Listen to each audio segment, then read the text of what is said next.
Saudi আরবে এক সৌজন্য সাক্ষাতে মিলিত হয়েছেন মাননীয় ধর্মমন্ত্রী কাজী শাহ মোফাজ্জল হোসেন কায়কোবাদ এবং সৌদি আরব বিএনপির আহ্বায়ক ও হবিগঞ্জ জেলা পরিষদের সদ্য নিয়োগপ্রাপ্ত প্রশাসক আহমেদ আলী মুকিব।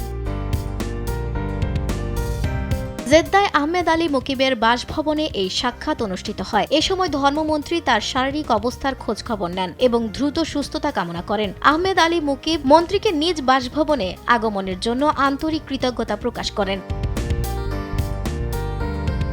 সাক্ষাৎকালে দেশের বর্তমান রাজনৈতিক পরিস্থিতি, প্রবাসী বাংলাদেশিদের কল্যাণ এবং বিএনপির সাংগঠনিক কার্যক্রম সহ বিভিন্ন বিষয় নিয়ে সৌহার্দ্যপূর্ণ আলোচনা হয়। এ সময় উপস্থিত ছিলেন সৌদি আরব বিএনপির সিনিয়র যুগ্ম আহ্বায়ক আলহাজ আব্দুল মান্নান, সদস্য সচিব মীর মনিরুজ্জামান তপন, যুগ্ম আহ্বায়ক গিয়াসউদ্দিন, মাওলানা আসহাবে উদ্দিন, জাসাদ সভাপতি মোহাম্মদ রফিকুল হক চৌধুরী, বিএনপি নেতা নজরুল ইসলাম লিটন, শাহাবুদ্দিন, জাসাদ সদস্য সচিব গোলাম মোস্তফা এবং বাংলাদেশ ইন্টারন্যাশনাল স্কুল কমিটির সদস্য মামুনুর রহমান তাজ সহ সৌদি আরব বিএনপি ও এর অঙ্গ সহযোগী সংগঠনের নেতৃবৃন্দ। সবশেষে আহমেদ আলী মুকিব নিজে ধর্মমন্ত্রীকে গাড়িতে তুলে দেন বলে জানা যায়।